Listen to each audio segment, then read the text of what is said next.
మామ ఆ వీడియో చూస్తే మీకు టైం వేస్ట్ గానీ, సో ట్రేడింగ్‌లో టాప్ 5 ఇంపార్టెంట్ టాపిక్స్ గురించి చెప్తా చూడు మామ. సో ఫస్ట్ వచ్చేసి ట్రేడింగ్‌లో ఏంటి అంటే, సో మీరొక పర్ఫెక్ట్ ఎంట్రీని మీరు పట్టుకోవడం అనేది చాలా చాలా ఇంపార్టెంట్ అనమాట.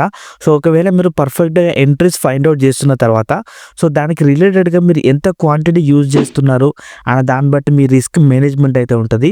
సో మీ క్వాంటిటీ మీరు బిగినర్ అయితే క్వాంటిటీ మీరు ఎక్కువ యూజ్ చేశారనుకోండి, సో మీ రిస్క్ మేనేజ్మెంట్‌లో కొంచెం ప్రాబ్లమ్ అయితే వస్తది. అండ్ దాని ద్వారా మీరు ఎక్కువ లాస్ అయితే ఫేస్ చేయాల్సొస్తది.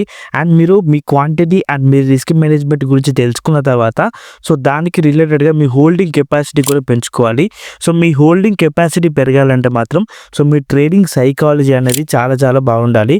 సో కాబట్టి ఏంటి అంటే, సో ఇవన్నీ ఈ టాప్ 5 థింగ్స్ అనేవి, సో లైక్ మీరు ట్రేడ్ చేస్తున్నప్పుడు అండ్ మీ ఎక్స్‌పీరియన్స్ బట్టి, సో మీరైతే మెల్లమెల్లగా గ్రో అవ్వాలనమాట. మీరు ఒకవేళ ట్రేడింగ్ నేర్చుకుందాం అనుకుంటే నాకు డీఎం చేయండి మామ.